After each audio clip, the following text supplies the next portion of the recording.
letter 17. Pliny to Caecilius Macrinus, salve. Num, some sort of question. Istuk, there. Quoque, also. And the noun calum is the sky or the weather, and some adjectives. In might means not mild, and turbid. So the question would be, is it where there, I'm guessing where you are, also is the weather turbid and stormy and not mild, or bad or so.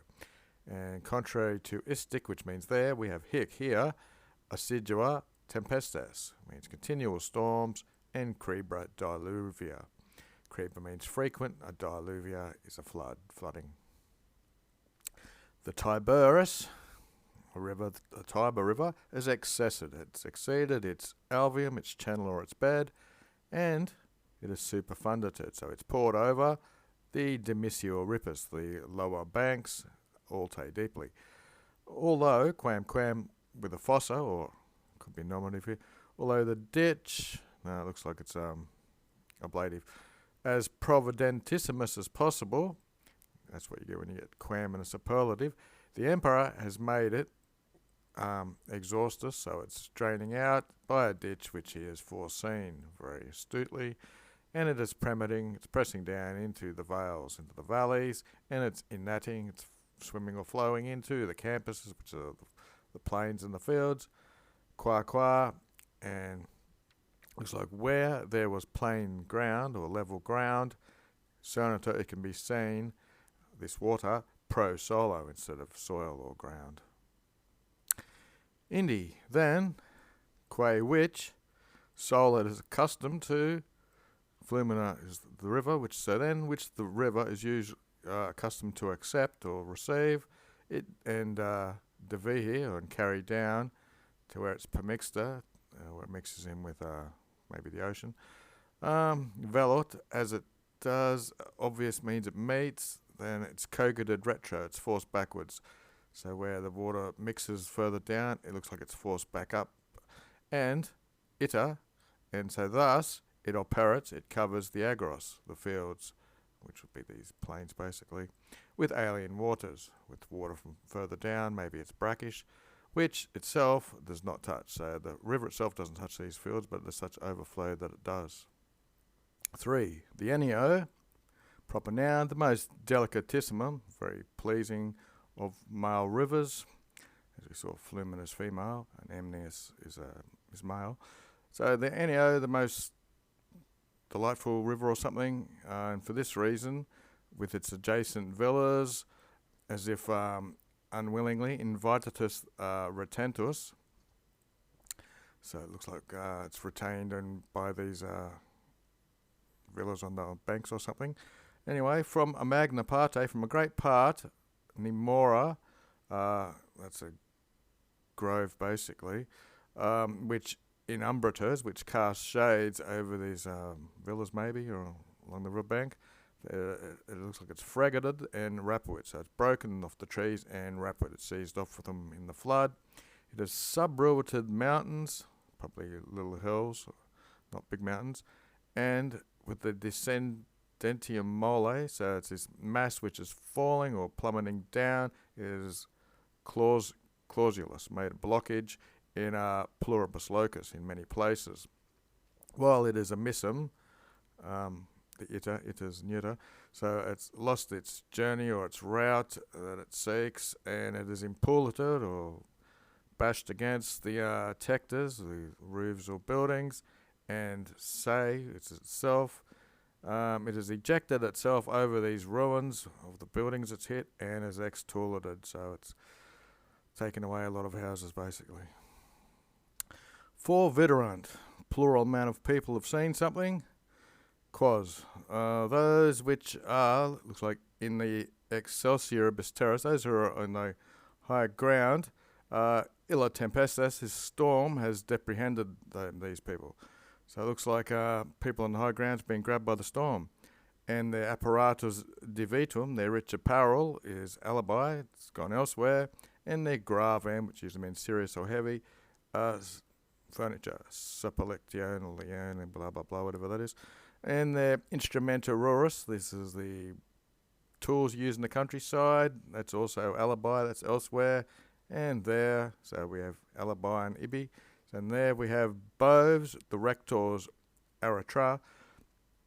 These are like oxen or strong bulls, which are guide ploughs. So we have alibi, ibi, and hic. These are all places.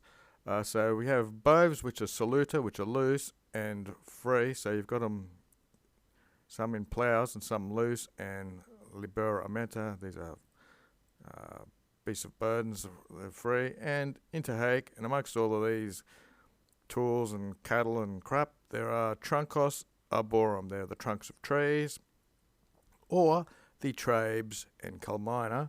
The trabes are the beams, the culmina is the roofs of villarums, of villas. Fluentia, it's usually a neuterish looking thing, which are flowing in various places and widely distributed in the flood. 5. Ac ne illa quidem. So we have ne quidem, which means not even. And so not even, illa, is vacaverant, is vacant of or free from mala, from trouble, to which the amness has not ascended, to which the river hasn't risen to. So not even the places which the river has not ascended are free from this trouble. Nam, here's a reason. 4. Pro amne, for instead of the river, looks like assiduous imber. They have constant rain and turbines. These are like whirlpoolish things, or if it's part of the storm, it's like they had in The Wizard of Oz, that thing that blew the house away, with dejected nubibus, with the clouds casting out a lot of water. Pro ruta the opera. Works have been pro ruta, or overturned, in which pretiosus rura, these things that hang in the expensive estates or something, can go into just usually mean to girt around them. They are corsarded, shaken, and etiam, and even monumenta di casa. So corsada means shaken, and di casa means probably knocked down or something. These monuments are probably buildings. Multi, many, probably many people, debilitated by carcibuses of this type, by disasters of this mode, ius modo. El bruti, it means they've been upturned again. Obtride usually means trodden down. So basically they've been knocked about, and they're probably even dead here. And by the orcta damna, with a lot of luctabusing. Luctabus is mourning. So the lobe's got, people have been maimed and crushed, okay, and buried, okay, fair enough. So we'll have a daily dictionary word. Obtero, crush, which is the usual thing. Trample on is what obtero literally means to tread on, but it's also got destroyed, so maybe that's where the lobe got, people have been destroyed by it as well. And 6th, we'll end down here, so it's not far to go. Ne quid, after a ne, quid just means something, so not something similar. Istic, as we saw at the beginning, istic means there where you are.